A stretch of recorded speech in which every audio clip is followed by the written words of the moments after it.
Assalamualaikum warahmatullahi wabarakatuh. Saya Dita Bella Putri Eka Suci, NIM 102200074 akan mempresentasikan hasil pekerjaan mind map saya mata kuliah Sosiologi Hukum. Langsung saja kita simak penjelasannya. Sebelum masuk ke cabang-cabang sosiologi hukum, diperlukan pemahaman dasar mengenai sosiologi hukum. Yang pertama mengenai definisi menurut salah satu ahli terkemuka yaitu Sujono Sukanto. Sosiologi hukum adalah suatu cabang ilmu pengetahuan yang secara analitis dan empiris menganalisis atau mempelajari hubungan timbal balik antara hukum dengan gejala-gejala sosial lainnya.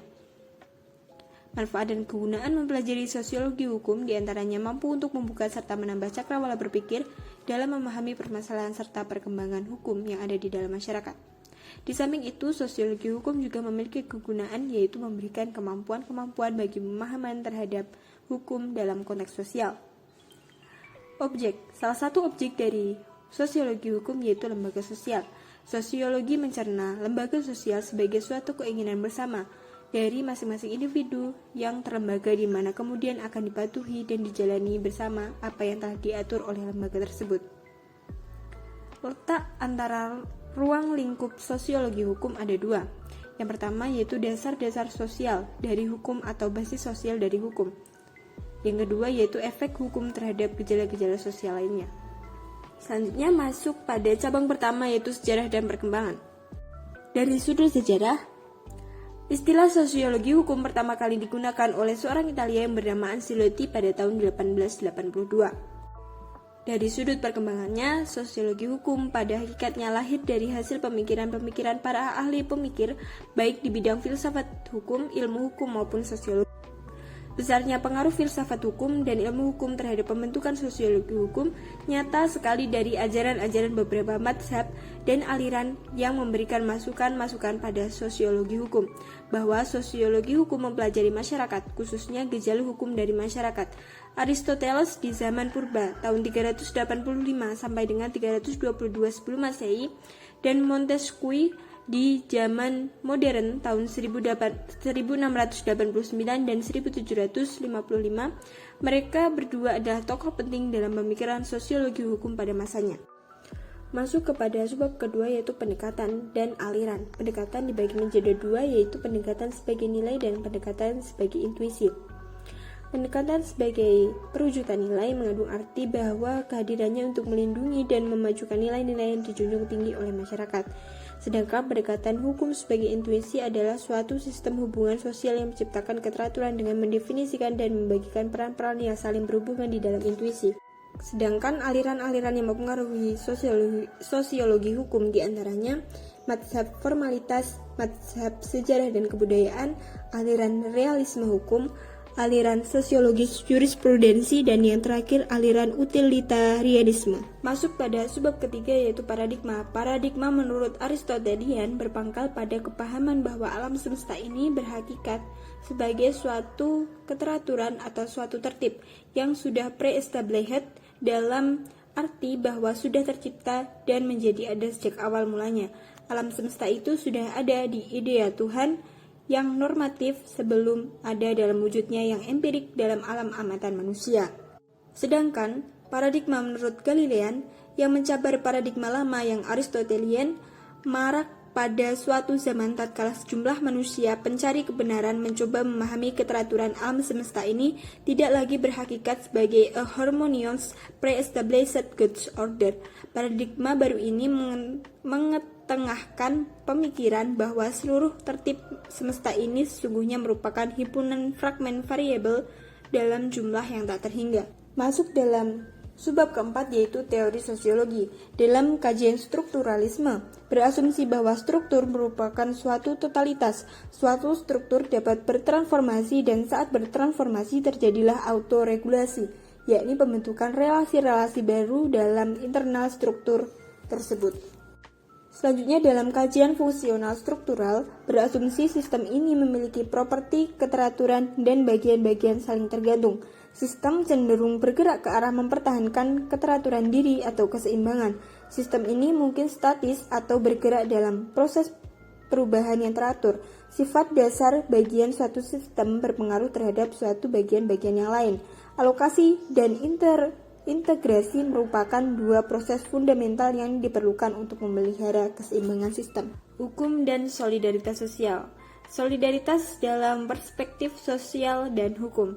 Sosiolog Emil Durkheim menamakan hal pembagian kerja tersebut dengan sebutan solidaritas. Selanjutnya Durkheim membagi jenis solidaritas tersebut ke dalam dua bentuk sesuai dengan perkembangan masyarakat saat itu dan hingga kini rasanya masih sangat relevan untuk dikemukakan. Yang pertama yaitu solidaritas organik dan yang kedua yaitu solidaritas mekanistik.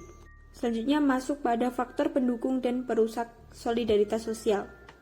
Hukum dapat diharapkan sebagai pemecah masalah secara adil dan bermanfaat bagi kehidupan masyarakat. Dalam kenyataannya bisa berubah ke arah pengaturan dan penerapan hukuman bagi siapa yang kuat, dialah yang menang. Inilah fenomena yang mewarnai penerapan hukum dalam konteks sosial.